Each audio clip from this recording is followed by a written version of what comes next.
नमस्कार दोस्तों, एक बार फिर स्वागत है आपका एपीएन स्पोर्ट्स में। दोस्तों, लास्ट वीडियो में हमने सैम्पलिंग टेक्निक्स की प्रोबेबिलिटी सैम्पलिंग के टाइप्स को जाना था और कौन-कौन सी टेक्निक्स आप कैसे यूज कर सकते हैं और कुछ किस-किस तरह की स्टडीज में आपको कौन सी टेक्निक्स पे के ऊपर जाना चाहिए। और मैंने पहले भी बात की थी कि depending upon the nature and the type of study you have taken for your research, उस पर डिपेंड करेगा कि आप कौन सी टेक्निक यूज करेंगे। तो आज हम जो है वो सेकंड टाइप ऑफ जो सैम्पलिंग कही जाती है नॉन प्रोबेबिलिटी सैम्पलिंग, यानी कि नॉन प्रोबेबिलिटी यानी कि संभावना जिसकी हर एक की संभावना जो है वो जहाँ पे इक्वल नहीं होती आपके सैंपल के रूप में सिलेक्ट होने के लिए। जैसे इसमें पहली लाइन ही ये लिखी है कि नॉन प्रोबेबिलिटी सैम्पलिंग जो है वो नॉन रैंडम क्राइटेरिया पे बेस्ड होती है और एवरी इंडिविजुअल यानी कि हर एक इंडिविजुअल के चांसेस नहीं होते आपके सैंपल में इंक्लूड होने के लिए। तो सबसे पहली शर्त तो यही यहाँ पे आ जाती है। This type of sample is easier and cheaper to access. आसान होता है आपके लिए इस तरह की टेक्निक्स को यूज करना। आप आराम से इस तरह के सैंपल्स को आसानी से और चीपर अलग अलग तरीके से टाइम के हिसाब से अगर देखें, कॉस्ट के हिसाब से देखें, आपको आसानी होती है।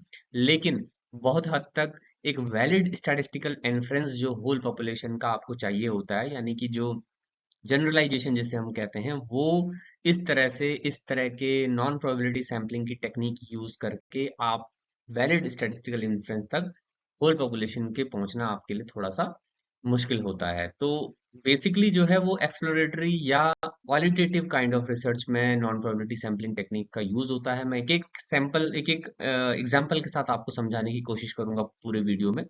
आप लास्ट तक वीडियो को देखेंगे तो नॉन प्रोबेबिलिटी सैम्पलिंग से रिलेटेड जितने भी सवाल कॉम्पिटिटिव एग्जाम्स में आते हैं, आपको कभी भी इस तरह की दिक्कतें नहीं होंगी और आप कोई भी क्वेश्चन को जो है वो सैम्पलिंग से रिलेटेड कोई भी क्वेश्चन आएंगे तो वहां पे आप कॉन्फिडेंट फील करेंगे।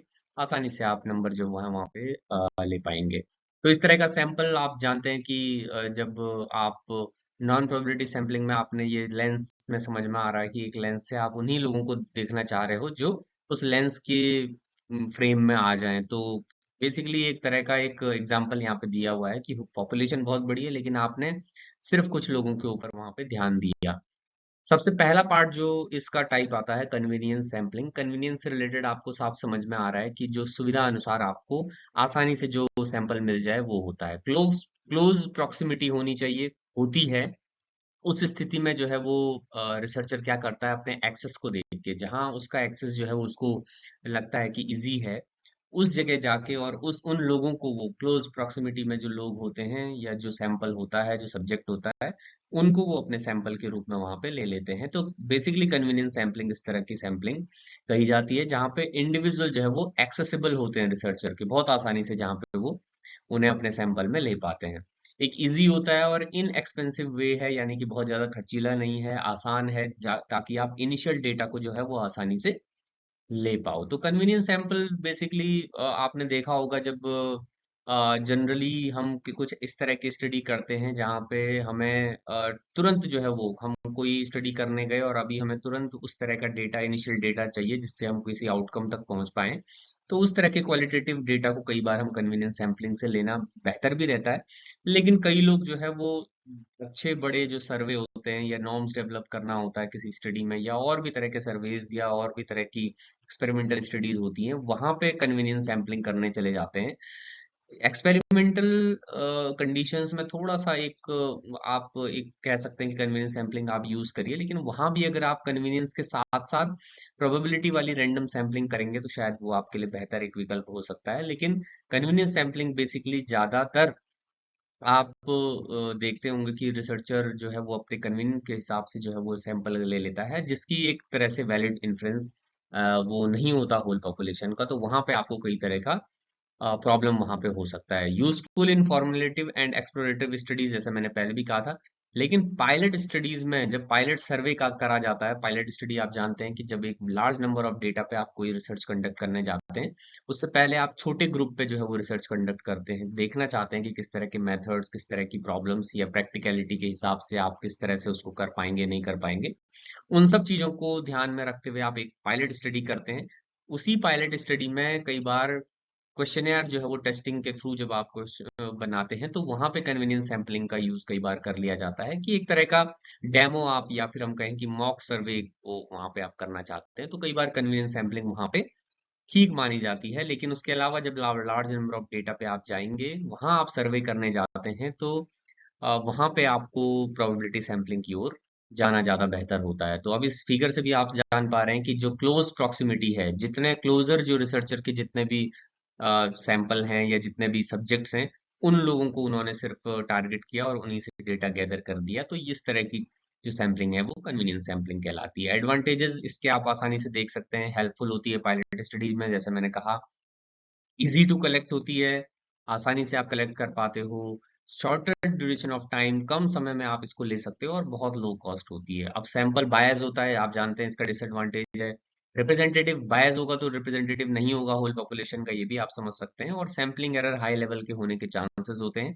जनरलाइजेशन तो ऑटोमेटिकली रिस्ट्रिक्ट वहां पे करनी ही है। Purposive sampling second type of non probability sampling, जिसमें बेसिकली आप अपने जजमेंट के हिसाब से, यहाँ पे रिसर्चर क्या करता है अपने जजमेंट का यूज करके सैंपल जो है वो वहां से इकट्ठा करने की कोशिश करता है। और इस तरह के जो हम कहें कि जब हम जजमेंट देने की बात करते हैं तो उस तरह की स्टडीज में आपके लिए पर्पस ऑफ द रिसर्च जो है वो थोड़ा सा ठीक मानी जाती है। जैसे एज एग्जांपल आप कोई प्रिडिक्शन करना चाहते हैं, कोई प्रिडिक्शन करना चाहते हैं कुछ पर्टिकुलर लोगों पे, कुछ पर्टिकुलर फ्रेटर्निटी या कुछ पर्टिकुलर स्पेसिफिक जो कुछ ऐसी कैरेक्टरिस्टिक है उन लोगों के ऊपर, तो वहां पे आपके लिए पर्पसिव सैम्पलिंग करना थोड़ा सा बेहतर माना जाता है, क्योंकि आप डायरेक्टली उन्हीं लोगों से रिलेट करते हो, उन्हीं लोगों से डील करते हो जो कि आपका पर्पस पर्पस सॉल्व कर पाए। जैसे एज एग्जांपल डायबिटिक पेशेंट है तो बेसिकली आप डायरेक्टली पर्पस जो होगा आपका डायबिटिक पेशेंट्स को आपको लेना है अपनी स्टडी में, तो वो पर्पस बेसिकली आपका डायबिटिक पेशेंट होता है और वहीं से आप अपने सैंपल को लेना स्टार्ट करते हैं। तो ये कहीं भी किसी तरह का प्रॉब्लम वहां पे नहीं होना चाहिए। तो इस तरह के सैंपल्स यहाँ पे यूज किए जाते हैं जहाँ पे पर्पस को सॉल्व करना हो। ऑफनली जो है वो ये भी क्वालिटेटिव रिसर्च में यूज कर सकते हैं आप, अगर आप एक्सपेरिमेंटल ग्रुप लेना चाहते हैं, एक्सपेरिमेंटल सैंपल लेना चाहते हैं, एक्सपेरिमेंटल रिसर्च बेसिकली अगर आपकी है, तो वहां पे आप जो है वो क्या कर सकते हो, डायरेक्ट अपने पर्पस के हिसाब से खिलाड़ियों को या सब्जेक्ट्स को जो है वो अपने सैंपल में ले सकते हो। अब वो पर्पस के साथ रैंडम भी आप ले सकते हो, जैसे पर्पस आपका है उनको लीजिए और साथ में रैंडम सैंपलिंग कर दिए, क्योंकि पर्पस में भी हो सकता है पर्पसिव सैंपलिंग में, जैसे मैंने एग्जांपल दिया कि माना फुटबॉल प्लेयर है किसी एज ग्रुप के या कोई डायबिटिक पेशेंट्स हैं, तो डायबिटिक पेशेंट्स या फुटबॉल प्लेयर्स में से, क्योंकि वो भी एक लार्ज नंबर ऑफ पॉपुलेशन वहां पे है, बहुत सारे लोग उस एलिमेंट्स के रूप में वहां पे आ सकते हैं, तो वहां पे आप पर्पस तो आपका डायरेक्ट उनसे है, लेकिन वहां भी आप रैंडम सैंपलिंग कर सकते हैं ताकि आपको एक अच्छा सैंपल वहां से मिल पाए।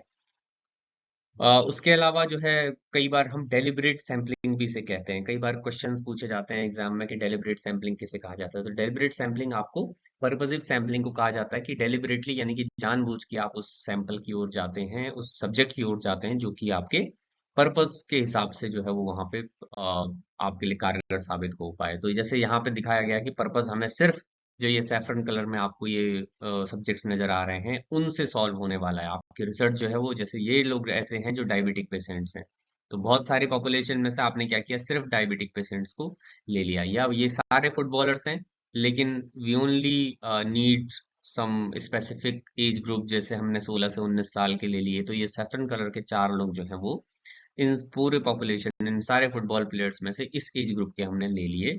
या इसको ऐसे भी कह सकते हैं कि ये पूरा एज ग्रुप एक ही था, हमारे पास ज्यादा टाइम नहीं है, हम एक्सपेरिमेंटल स्टडी सिर्फ चार लोगों पे करना चाहते हैं, 20 में से आपने चार लेने थे, तो पर्पस तो सेम था, पर्पसिव सैम्पलिंग हो रही है, और पर्पस रैंडम सैम्पलिंग के थ्रू आप यहाँ पे पर्पसिव रैंडम सैम्पलिंग के थ्रू आप यहाँ पे इन चार लोगों को सिलेक्ट कर सकते हैं अपने सैंपल में। तो ये सिंपल एक बात हो जाती है।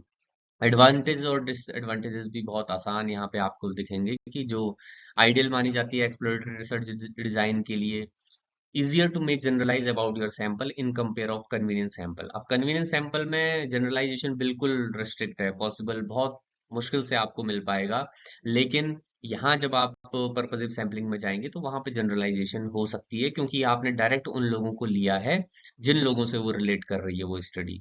सब्जेक्टिव होती है, मोर सब्जेक्टिव मानी जाती है, टाइम कंज्यूमिंग नहीं है, डायरेक्टली अप्रोच कर सकते हो आप रिस्पोंडेंट से जो कि उस तरह के कैरेक्टरिस्टिक्स रखते हो जो आपको अपनी स्टडी को कंडक्ट कराने में मदद करें। डिसएडवांटेजेस सैम्पलिंग बाइस यहाँ भी हो सकता है क्योंकि आप पर्पस के हिसाब से ढूंढ रहे हो, सैंपल नहीं भी रिप्रेजेंटेटिव रिप्रेजेंटेटिव हो सकता है, क्योंकि अब ये डिपेंड करता है कि आप जो पर्पसिव सैम्पलिंग कर रहे हो। इसलिए मैं कह रहा हूँ, बार बार कह रहा हूँ कि पर्पसिव रैंडम सैम्पलिंग अगर आप करते हैं तो वो मोर जनरलाइजेबल होगा या जनरलाइज करेगा उस तरह के सैंपल को उस होल पॉपुलेशन से। लेकिन पर्पस अगर आपने सिर्फ देखते हुए कन्वीनियंस के हिसाब से, कई बार आप पर्पस भी देखते हो और कन्वीनियंस भी देखते हो, तो पर्पस भी देखा और कन्वीनियंस यानी कि जो क्लोजर प्रॉक्सिमिटी के लोग थे उन्हीं को आपने ले लिया, तो वहां पे हो सकता है कि किसी तरह के सैम्पलिंग बायस होने की संभावनाएं हो। लार्ज नंबर ऑफ पॉपुलेशन में इनएप्रोप्रिएट होता है, क्योंकि अगर आप बहुत बड़े लार्ज नंबर ऑफ डेटा को लेना चाह रहे हैं, 1000 लोग आपको चाहिए, तो 1000 लोगों में पर्पस के हिसाब से ढूंढना पॉसिबल नहीं होगा, तो आपको दूसरी टेक्निक वहां पे यूज करनी चाहिए। Third one is a voluntary response sampling. अब वॉलंटरी रिस्पॉन्स का मतलब ये है कि वो सब्जेक्ट जो ऑटोमेटिकली, जो वॉलंटरी अपने मन से अपनी इच्छा के साथ रिस्पॉन्स देना चाहते हैं, आपके सैंपल बनना चाहते हैं, इस तरह की स्टडी भी कई बार होती है। अब यहाँ पे फिजिकल एजुकेशन एंड स्पोर्ट्स के फील्ड में थोड़ा सा डिफिकल्ट हो सकता है, लेकिन कई ऐसे सर्वे आपने टीवी के सर्वे देखे होंगे कि भाई टीवी वाले जो न्यूज चैनल वाले कई तरह के सर्वे कराते हैं, या जो पोल की जो एक तरह से जब अब इलेक्शन होने वाले हैं तो उस तरह के सर्वे कराए जाते हैं, जिससे कि एक समझ में आए कि भाई किस पार्टी का या किस सरकार का जो है वो, किस पार्टी का या किस एक कैंडिडेट का रुझान जो है वो ज्यादा है। तो वहां पे क्या करते हैं, एक मैसेज छोड़ दिया जाता है कि भाई आप अगर इसको वोट देना चाहते हो तो ये करिए, इसको वोट देना। तो यहाँ पे क्या होता है, वॉलंटरी रिस्पॉन्स सैम्पलिंग वहां पे यूज होती है कि पीपल जो है वो सेल्फ सेलेक्ट करते हैं अपने आप को सर्वे के लिए, खुद से सेलेक्ट करते हैं, खुद से वॉलंटरी क्या करते हैं, रिस्पॉन्ड करने की कोशिश करते हैं। एग्जाम्पल यहाँ पे responding to a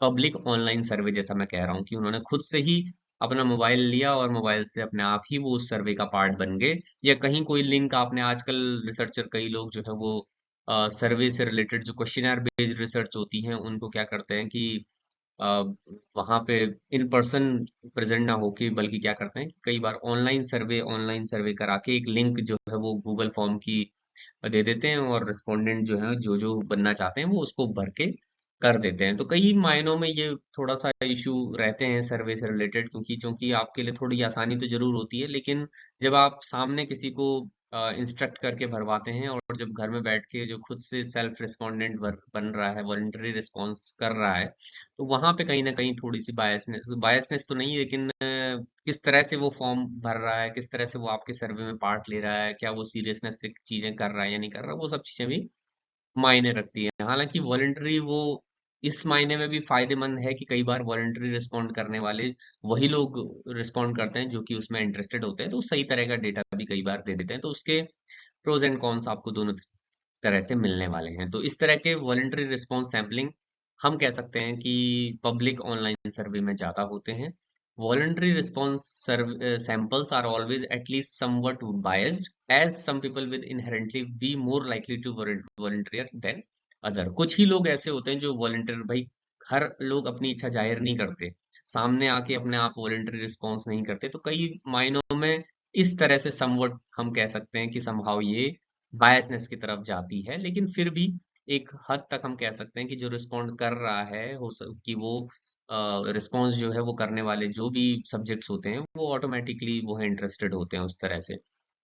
news shows ask viewers to participate in an online poll, जैसे मैं पहले भी कह रहा था, और बाय यूजिंग एडवर्टीजमेंट से भी वो वहाँ पे करते हैं। तो अब इस इमेज से भी आप देख सकते हैं कि वॉलंटरी रिस्पॉन्स नॉन प्रोबेबिलिटी में किस तरह से यहाँ पे आ जाता है कि आप सामने से कहते हो कि भाई कौन कौन जो है वो इसका जवाब देगा, कौन कौन इस पोल का पार्ट बनना चाहता है। जो लोग चाहते हैं, जो इंटरेस्टेड कैंडिडेट्स हैं, वो अपना आर्म रेज करके उसमें पार्ट ले लेते हैं। तो आमतौर पे वॉलंटरी रिस्पॉन्स हम बहुत कम यूज करते हैं, ज्यादातर पर्पस वो, और कन्वीनियंस सैम्पलिंग तो करना नहीं चाहिए, लेकिन ज्यादातर लोग कई बार करते भी हैं। उसके कई तरह के रिसर्च की फाइंडिंग्स में वहां पे प्रॉब्लम भी होता है, लेकिन पर्पसिव सैम्पलिंग अभी तक का एक best method non probability sampling में हम कह सकते हैं। इसके एडवांटेजेस भी आप आराम से देख सकते हैं, मिनिमल मिनिमल एफर्ट होते हैं, नॉट टाइम कंज्यूमिंग भी कम रहता है, इफेक्टिव होता है रिस्पॉन्सेज को लेने के लिए, और रिसर्चर जो है वो बायस नहीं होता, क्योंकि रिसर्चर की मर्जी से नहीं आ रहे लोग लोग अपनी मर्जी से यहाँ पे आ रहे हैं। तो इस तरह का एडवांटेज एक यहाँ पे मिल जाता है। Sample can not be generalised, ये भी एक जरूरी बात हो सकती है।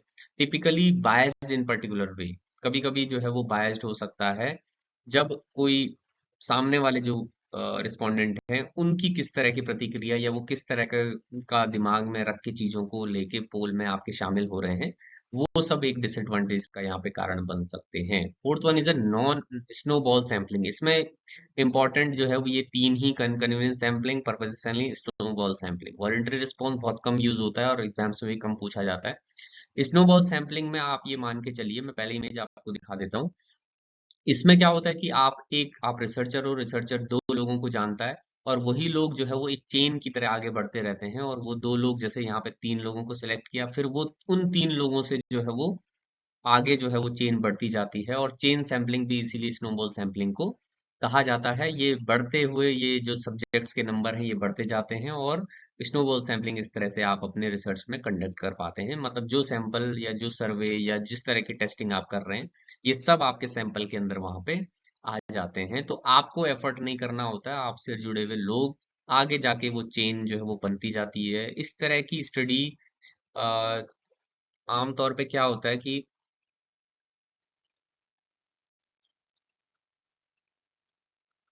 इस तरह की स्टडी बेसिकली कहाँ पे होती है, जैसे आप ये मान के चलिए कि जहाँ माना कोई ऐसा सवाल आप पूछना चाहते हैं जिसमें आप जानते हैं कि भाई सोसाइटी के हर एक लोग जो है वो वॉलंटरी, शायद या वॉलंटरी नहीं भी कहें, अगर हम कहें कि वो सवाल हम उनसे पूछें तो वो शायद उनको अपनी आइडेंटिटी को छुपाते हुए कहना चाहते हो। आप वो नहीं चाहते कि अपनी आइडेंटिटी वहां पे देखने को मिले। अब किसी से आप आमतौर पे पूछेंगे कि भाई स्मोक करते हैं नहीं करते हैं, अगर वो करता भी होगा तो शायद आपको जवाब वहां पे नहीं देगा। लेकिन अगर आप उसकी आइडेंटिटी छुपाओगे, अब यहाँ पे चेन सैम्पलिंग में क्या होता है कि रिसर्चर किसी को नहीं जानता, वो चेन जो बनती जा रही है वही एक दूसरे को एक साथ में जानते हैं, लेकिन कोई भी जो सब्जेक्ट्स हैं वो आपस में किसी को नहीं जानते। तो चेन सैम्पलिंग का एक बड़ा एडवांटेज यहाँ पे आपको देखने को मिलता है, जिसमें कि आप जो है वो रिसर्चर दो लोगों को, चार लोगों को, जो भी उनके इनिशियल जो डेटा के लिए आप अपने सब्जेक्ट को सेलेक्ट कर देते हैं, और वही आगे चेन इसको बढ़ाते जाते हैं। तो वही स्नोबॉल सैम्पलिंग एक तरह से यहाँ पे होती है। एडवांटेजेस के अगर हिसाब से आप देखें, कॉस्ट इफेक्टिव होती है यहाँ भी, क्योंकि आपको कोई मेहनत ज्यादा करनी नहीं है। आपको इनिशियली जो कुछ लोगों को, कुछ सब्जेक्ट को सैंपल के रूप में अपने लेना है, और वही लोग आपकी चेन को बढ़ाते जाएंगे। अब यहाँ पे लिखा है कि some people do not want to come forward and participate in research studies, जैसे मैंने अभी कहा आपसे। तो सैंपल हेजिटेंट सब्जेक्ट्स यहाँ पे एक टर्म यूज किया जाता है। सैंपल हेजिटेंट सब्जेक्ट्स यानी कि वो सब्जेक्ट जो कि हेजिटेट कर रहे हैं, वो जो कि थोड़ी सी असमंजस में है, या जो है वो उनको हेजिटेशन होती है कि आपके सैंपल में वो जवाब दें या नहीं दें। तो वो क्या करते हैं, because they don't want their identity to be exposed. वो नहीं चाहते कि उनकी आइडेंटिटी को, उनकी पहचान को एक्सपोज किया जाए किसी के सामने, उनके डेटा को वहां पे रिवील किया जाए। तो स्नोबॉल सैम्पलिंग क्या करती है, help for this situations as they ask for a reference from people known to each other. तो यहाँ पे क्या करते हैं हम, जो आपस में एक दूसरे को जानते हैं, उन्हीं के रेफरेंसेस से हम आगे बढ़ते जाते हैं, और उस तरह के सिचुएशंस को यहाँ पे आसानी से डील किया जाता है। किसी भी आइडेंटिटी को यहाँ पे एक्सपोज नहीं होने दिया जाता। और इसका नेचर ही ऐसा है, आप देखिए कि तीसरी चेन से आगे की चेन, आप ये मानिए कि कोई एक दूसरे को नहीं जानता, रिसर्चर जो है वो किसी को नहीं जानता, तो यहाँ पे आइडेंटिटी एक्सपोज यहाँ पे ऑटोमेटिकली नहीं हो पाती, क्योंकि नेचर ही इसका ऐसा है। Sampling bias and margin of error हो सकता है, since people refer those whom they know। माना कोई चेन जो बन रही है, जैसे माना मैंने किसी को, एक को लिया है, एक्स को मैंने लिया है, तो एक्स वाई से जुड़ते समय वाई, मतलब एक्स जो है उन्हीं को ढूंढेगा जो जो उसके जानने में है, जिनको वो जानते हैं, और जो सिमिलर ट्रेड्स के हैं, जो कि सिंपल सैंपल मेथड में आने के लिए हैं। तो हो सकता है कि वो वहां पे थोड़ी सी बायसनेस करे, कि कुछ लोगों को छोड़ दे, कुछ लोगों को ले ले। तो वहां पे एक तरह का थोड़ा सा मार्जिन ऑफ एरर कह सकते हैं हम वहां पे। लेकिन फिर भी अगर हम देखें तो कहा जा सकता है कि सैम्पलिंग जो स्नोबॉल सैम्पलिंग है, वहां पे लैक ऑफ कोऑपरेशन की भी काफी गुंजाइश रहती है। कि जब आप एज रिसर्चर, या आपने जब चेन से आगे किसी को सिलेक्ट किया है अपनी चेन में लेने के लिए, उस तरह के सैंपल में, उस तरह के डेटा, उस तरह की इंफॉर्मेशन को गैदर करते समय, तो हो सकता है कि कोऑपरेशन जो है वो वहां से सही तरीके से नहीं मिल पा रहा हो, क्योंकि आप एज ए रिसर्चर उस बंदे को नहीं जानते जो कि आपकी चेन में या जो आपके सैंपल में जुड़ा हुआ है। तो आपको हर बार किससे कांटेक्ट करना होगा? जिससे रिलेटेड, जिसके रेफरेंस से जो है वो बंदा जुड़ा हुआ है। तो स्नोबॉल सैम्पलिंग भी आमतौर पे हम एकेडमिकली यूज नहीं करते हैं। ज्यादातर जो है वो ये कहाँ यूज होता है? जब वो एक जनरल जो सर्वेज होते हैं, जो जहाँ पे आप थोड़ा सा हेजिटेंट सब्जेक्ट्स के ऊपर काम करना चाहते हो, तो वहां पे हम बेसिकली इस तरह के सब्जेक्ट्स को, इस तरह के सैम्पलिंग टेक्निक को यूज कर पाते हैं। तो quota sampling is the last non probability sampling technique, जिसमें कि आप एज, सेक्स, इनकम अलग अलग तरह से कोटे में डिवाइड करते हो। आप जानते हैं कोटा का मतलब अब सिर्फ जातिगत कोटा नहीं होता, या हम कहें कि जिसमें कास्ट से रिलेटेड कोटे नहीं होते, बल्कि एज से रिलेटेड कोटा, सेक्स से रिलेटेड कोटा, कि मेल है, फीमेल है, ट्रांसजेंडर है। एज में अलग अलग आप बैरियर बना सकते हैं। एज में अलग अलग जो है एक तरह से अलग अलग यूनिट्स बनाई जा सकती हैं। इनकम के हिसाब से उनको अलग अलग से कोटा दिया जा सकता है। तो अलग अलग तरह से आप जब कोटा के हिसाब से आप यूज करना चाहते हैं, तो वहां आपके पास एक एग्जाम्पल भी यहाँ पे दिया हुआ है, उस पे हम चाहेंगे। जब पैरामीटर लार्ज होते हैं और नंबर ऑफ सेल्स भी इंक्रीज होती हैं, यानी कि आपकी एज ग्रुप है और एज ग्रुप बहुत बड़ा, अलग अलग तरह के, जैसे हम स्ट्रेटिफाइड सैम्पलिंग में, आपको याद होगा जब हम प्रोबेबिलिटी सैम्पलिंग में कर रहे थे, तो वहां पे छोटे स्ट्रेटास बनाने होते हैं, यानी कि एक हेट्रोजीनियस ग्रुप को होमोजीनियस ग्रुप में कन्वर्ट करना होता है। लेकिन कोटा सैम्पलिंग में आपके पास लार्ज नंबर ऑफ सैंपल होता है, लार्ज नंबर ऑफ सेल्स होते हैं, यानी कि माना आपके पास 100 तरह के अलग अलग तरह के इनकम के लोग हैं। आप स्टार्ट करते हैं 10,000 से और आप स्टार्ट कर रहे हैं 2 लाख तक, तो कितने वहां पे 10-10 हजार के अगर हम बीच के इंटरवल में लें, तो कितना बड़ा जो है वो सेल्स जो है वो इंक्रीज होगा। तो इस तरह के सैंपल में भी कई बार कोटा सैम्पलिंग यूज की जाती है। Quota sampling means to take a very tailored sample that's in proportion to some characteristics or trait of the population. अब रिसर्चर अगर कोई ऐसा है जो सर्वे करना चाहता है इंडिविजुअल्स पे about what smartphone brand they prefer to use, कौन सा स्मार्टफोन का ब्रांड वो यूज करना चाहते हैं, तो स्मार्टफोन के ब्रांड्स तो बहुत सारे हैं, तो वो सेल्स जो है वो वहां पे इंक्रीज होने लगेंगी। अब हम सैंपल साइज माना 5 उसने कंसिडर किया है, उस रिसर्चर ने 500 रिस्पोंडेंट का। अब यहाँ पे इंटरेस्टेड जो अगर वो देख रहा है कि सर्वे जो है वो सिर्फ जो है वो कुछ स्टेट्स में इंडिया के हो पाए, तो वो कैसे डिवाइड उस कोटा को करेगा? तो वहां पे उसने क्या किया, जेंडर के रूप में 250 मेल और 250 फीमेल, पहला कोटा उसने वहां पे लगा दिया जेंडर का, जिसमें मेल और फीमेल आ गए।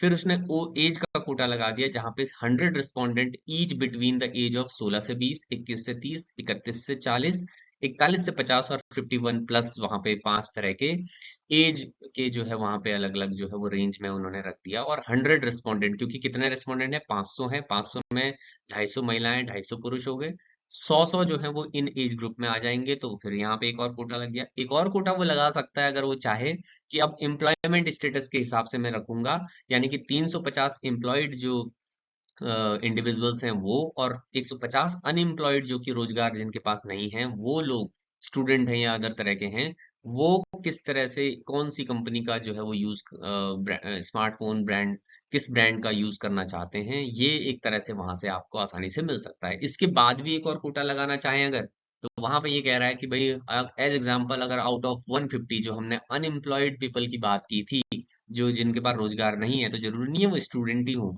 तो यहाँ पे हम कह रहे हैं कि 100 मस्ट बी स्टूडेंट। अब हम 100 ऐसे लोग हैं जो कि स्टूडेंट होने चाहिए उन 150 में से भी। तो यहाँ पे बेसिकली आप अलग अलग तरह के कोटा हर एक स्टेज में लगा सकते हो। तो यहाँ पे बेसिकली एक आपके पास ये बैरियर नहीं होता, या इस तरह का कोई लिमिटेशन नहीं है कि डिवाइड आपको कोटा इक्वली करना है। जैसे यहाँ पे 150 में से ऐसा जरूरी नहीं है कि 75 ही आप करो, आप चाहो जितना भी आप चाहते हैं एज ए रिसर्चर, वहां पे आप उस तरह के कोटा को अनइक्वली भी डिवाइड करके लगा सकते हो। स्ट्रेटिफाइड सैम्पलिंग में थोड़ा सा इस तरह से होता था कि आप इक्वल डिवाइड करने की कोशिश करते थे। तो ये जो है रैंडम सैम्पलिंग से भी आप कंडक्ट कर सकते हैं। जब आप जैसे 150 अनएम्प्लॉयड पीपल हैं, जैसे आपने 500 लिए थे, तो 500 में से 250 और 250 जब आपने लिए थे, तो वो कैसे आप ले रहे थे, या जब आप कोटा जब कर रहे थे, तो उस तरह में आप रैंडम सैम्पलिंग का यूज कर सकते हैं। इनिशियली आप रैंडम सैम्पलिंग का यूज कर सकते हैं जब भी आप आउट ऑफ द रिस्पोंडेंट जाने की कोशिश करते हैं। तो ये सारी चीजें जो है वो आपको कोटा सैम्पलिंग में देखने को मिल जाती है, जहाँ पे रिसर्चर अलग अलग स्टेजेस में, अलग अलग फेजेस में कोटा लगाने की कोशिश करता है। वो कोटा किसी भी तरह से होता है। एक एग्जांपल यहाँ पे आम तो जो नॉर्मली दी हुआ है। अब इस इमेज से आप देखिए कि यहाँ पे कोटा कैसा था, मेल और फीमेल दोनों तरह के लोग थे। सिर्फ हमें मेल चाहिए और एबव 50 होना चाहिए। तो ये दो तरह के कोटा इन्होंने लगा दिए, एक जेंडर का था और एक एज का था, जिसमें एबव 50 प्लस के ही हमने लोगों को यहाँ पे अपने सैंपल में शामिल किया है। तो ये कोटा सैंपल यहाँ पे बेसिकली हो गया। तो ये सारी जो पॉपुलेशन है, ये भी एक इमेज के थ्रू आप आसानी से देख सकते हैं कि किस तरह से रिप्रेजेंटेशन जेंडर का भी हो सकता है और रेस डिस्ट्रीब्यूशन भी हो सकता है। रिलेटिवली इजीली होता है एडमिनिस्टर करना, कैन बी परफॉर्म क्विकली, तुरंत हो सकता है। जो आप जितना भी परसेंटेज आप कोटा, क्योंकि कोटा में आपने देखा होगा ना, रिजर्वेशन जब मिलता है तो उसमें भी आप 33%, 23%, जितना भी परसेंट वहां पे कोटा होता है, जितना भी परसेंट वहां पे आपको रिजर्वेशन का क्राइटेरिया रहता है वो लगता है। तो ऐसे ही यहाँ पे भी आप परसेंटेज से डिसाइड कर सकते हो कि 70-30 होगा या 25% होगा या 50% होगा। ये सब चीजें आप देखने को यहाँ पे आसानी से मिल सकती है। कॉस्ट इफेक्टिव भी हो सकता है। Useful method when probability sampling technique are not possible. अगर प्रोबेबिलिटी सैम्पलिंग आप नहीं लगा पा रहे हैं, उस स्थिति में कोटा सैंपलिंग आप यहाँ पे लगा सकते हो। डिसएडवांटेजेस क्या हो जाते हैं आपके, sample selection is not random, random नहीं होता है, और पोटेंशियली जो है सिलेक्शन बायस हो सकता है, which can be result into sample that in unrepresentative of the population. इसी वजह से नॉट रैंडम होने की वजह से कई बार कोटा सैंपल में आपके पास भी यहाँ भी वो गुंजाइश होती है कि आपका रिप्रेजेंटेशन प्रॉपरली नहीं हो पाता। तो कन्वीनियंस सैंपलिंग जो आपकी क्लोजर प्रॉक्सिमिटी थी, एक बार फिर से रिकॉल करवा रहा हूँ। वॉलंटरी रिस्पॉन्स जो कि खुद से आपके के यहाँ इंटरेस्ट लेते हैं आपके सर्वे में, आपके टेस्ट में शामिल होने के लिए। पर्पसिव सैम्पलिंग जो कि पर्पस सॉल्व करते हो तो उन तक आप पहुंचे और वो उन्हीं से डेटा लें। स्नोबॉल सैम्पलिंग एक चेन सैम्पलिंग है, दो लोगों को आपने लिया, आगे के तीन लोगों को लिया, फिर हर एक की जिम्मेदारी है कि आगे वो लोगों को बढ़ाता चले। और उसमें मैं आपको ध्यान होगा कि सैंपल हेजिटेंट सब्जेक्ट वहां पे एक टर्म यूज किया जाता है। पर्पसिव सैम्पलिंग हो, स्नोबॉल सैम्पलिंग हो और कन्वीनियंस सैम्पलिंग है, ये तीन तरह की। और कोटा सैम्पलिंग भी कई बार पूछ लिया जाता है, लेकिन convenience sampling, purposive sampling, snowball sampling, ये तीन ज्यादातर जो है वो आपको एग्जामिनेशन में पूछे जाते हैं। आसान है, आपको आसानी से यहाँ पे डिसएडवांटेज और एडवांटेज आप जब वीडियो को पॉज करके या रिवाइज करके आप देख सकते हैं कि आसानी से आपको वो चीजें मिल जाती हैं। तो ये सारी चीजें आपको, जैसे पर्पसिव या जजमेंटल जिसे हम कहते हैं, कि आप पर्पस को जजमेंट के हिसाब से आप ले सकते हैं। स्नोबॉल सैंपल भी यहाँ पे दिख रहा है, ये एक इमेज और आपके लिए थी। तो कुल मिला के प्रोबेबिलिटी सैंपलिंग वो सैंपलिंग है जहाँ पे इक्वल चांसेस होते हैं आपके जितने भी सब्जेक्ट के एलिमेंट हैं या जो पॉपुलेशन के एलिमेंट हैं उनको आपके सैंपल में आने के लिए, वो उनके पास इक्वल चांसेस होते हैं कि आपके सैंपल में आ जाए। और नॉन प्रोबेबिलिटी सैंपलिंग यानी कि इक्वल चांसेस नहीं होते, नॉन रैंडम होते हैं, और वहाँ रैंडमाइजेशन बेसिकली हम करते हैं। हर एक टेक्निक की अपनी एक विशेषता है। हर एक टेक्निक अब अलग अलग तरह की नेचर ऑफ सब्जेक्ट्स में, नेचर ऑफ स्टडीज में लगाई जा सकती है। तो ये आपको डिसाइड करना है। पहले आप इस बेसिक कॉन्सेप्ट को समझिए, और अलग अलग जब स्टडीज के आप टाइटल को देखिए, मेथोडोलॉजी को देखिए, और फिर सोचिए कि कौन सी जो टेक्निक है वो बेस्ट अप्रोप्रिएट है उस तरह की स्टडी में लगने के लिए। तो ये आप जब आसानी से कर लेंगे तो आपकी इंटरप्रिटेशन अंडरस्टैंडिंग बेहतर होगी उस सब्जेक्ट से रिलेटेड।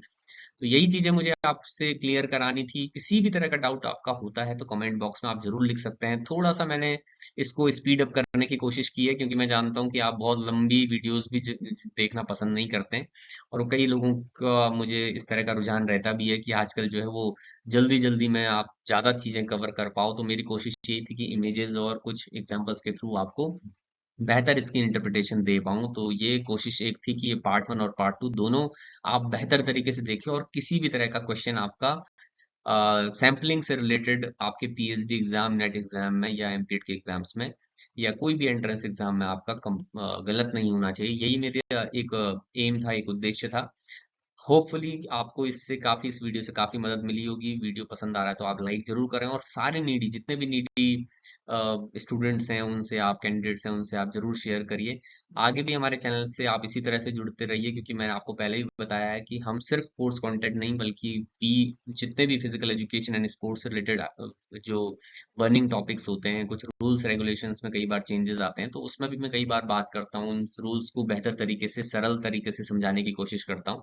तो वो प्लेलिस्ट भी आपको अलग अलग तरह से रूल्स रेगुलेशन की मिल जाएगी, वहां जाके आप देख सकते हैं कि लेटेस्ट रूल्स कौन से किस स्पोर्ट के चेंज हुए हैं और उनको बेहतर तरीके से मैंने बताने की कोशिश की है। इंस्टाग्राम चैनल हमारा है जिसमें आप भी जो स्पोर्ट्स अपडेट्स हैं उनको हम कोशिश करते हैं कि आपको बताते रहें। कई बार जो है वो मेन स्ट्रीम जो मीडिया है, टीवी टेलीविजन मीडिया है, वो कई बार दूसरे स्पोर्ट को छोड़ देता है, लेकिन हमारी कोशिश रहती है कि हम उन सारे स्पोर्ट्स को कवर करें, उन सारे स्पोर्ट्स के अपडेट आपको देते रहें। तो यही उम्मीद हमेशा और बनाए रखिए आप, और हमें हमारे साथ जरूर सपोर्ट करते रहिए। फिलहाल के लिए इस वीडियो में इतना ही। बहुत बहुत धन्यवाद।